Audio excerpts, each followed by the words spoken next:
Foreign Secretary, the Secretary General of NATO has made clear that all of you ministers were briefed by the Supreme Commander that some more ground strike aircraft are needed.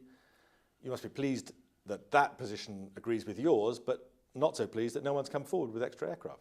Well, now we have to make sure that they do come forward with extra aircraft. Of course, this picture has been changing all the time. The United Kingdom has supplied additional strike aircraft twice over the last 2 weeks. We do look to other nations to do the same. I've been making that case, as you know, earlier this week. But I think now that it has come from the Supreme Allied Commander and from the Secretary General of NATO, that we have discussed it there, 34 nations discussing it together, I think those things will add to the pressure to produce those additional aircraft so that NATO can not only maintain the tempo of what is happening in Libya, which we have pledged ourselves to do today, but as appropriate, increase the tempo so that the civilian population of Libya are protected. But the only response so far to your appeal, to NATO's appeal for more aircraft, has been a rebuff from Spain, which says it is not going to take up that invitation. Well, of course, some nations may do so. I'm not expecting other nations to do so. And remember that governments have to make these decisions collectively. Sometimes they have to consult their parliaments. So it is not a matter of a foreign minister just turning up here today and saying, oh yes, here are some additional aircraft. But I think we have done some good work on this today. And of course, I will be following this up with individual ministers and countries. I'm already doing so. I'll be doing more of that over the next 24 hours in the margins of this NATO meeting. So I am hopeful that we will receive additional commitments. Are you merely hopeful? Because when I asked the Secretary General if he had any bankable undertakings, he had to say he was merely optimistic. Well, I think being hopeful and being optimistic are very similar things. So I think the Secretary General and I are giving a similar response. So yes, I'm hopeful and optimistic about that.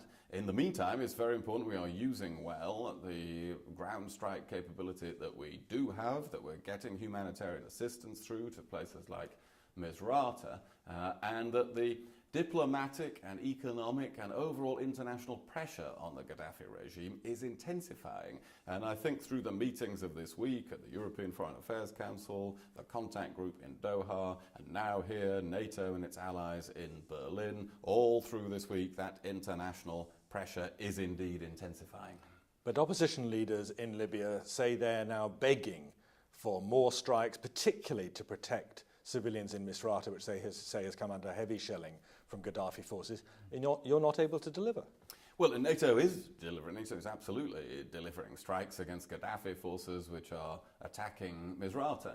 We've explained all along, of course, that it is a difficult situation, particularly in Misrata, where those Gaddafi forces are attacking civilians at close quarters. And remember that we are trying to ensure that there are no civilian casualties from the actions that we take, to minimize at all times civilian casualties. And that does make it difficult for us to attack regime forces who are in a town with civilians close to them. And so it is very important we uphold this effort to minimize all civilian casualties from our activities. That does make it more difficult, of course, to protect people in a place like Misrata.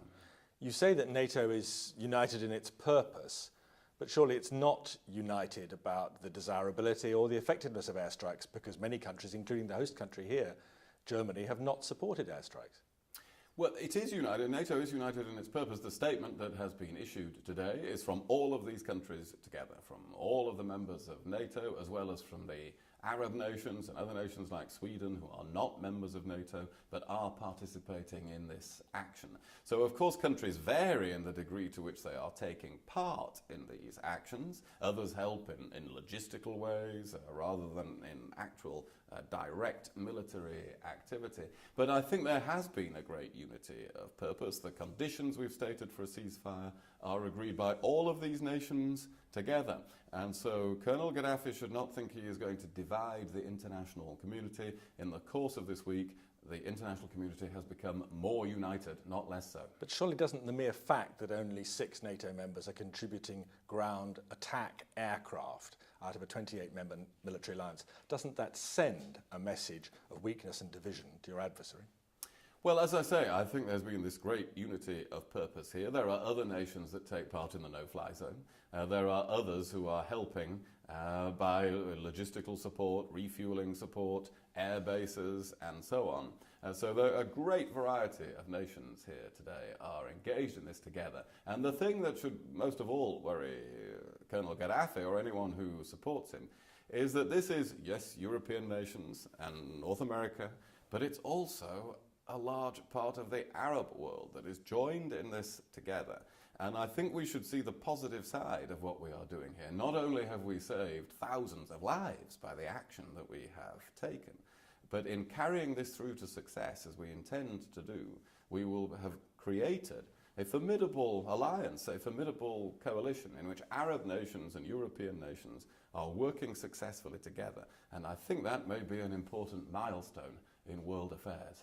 No one disputes that the United States played a leading role at the beginning of this military campaign.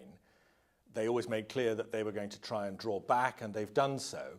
Do you now think that given the difficulty of getting additional ground strike aircraft from other members, you need to put pressure on the United States to come back much more fully to help in the campaign? Well, I think the onus, first of all, is on countries that have not yet fully contributed to that ground strike effort. The United States did a lot. It has done exactly what it said it would do.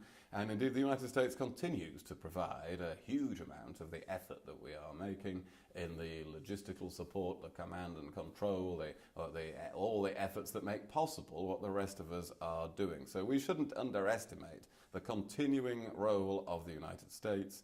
The solution is for some other nations to increase the support that they are giving.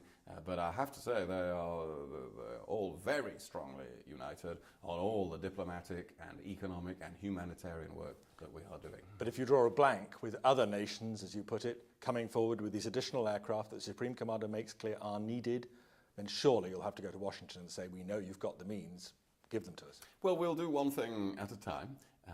As I say, I am hopeful, and the Secretary General said he was optimistic about those nations coming forward, and the number of the additional aircraft that are required are not huge in number.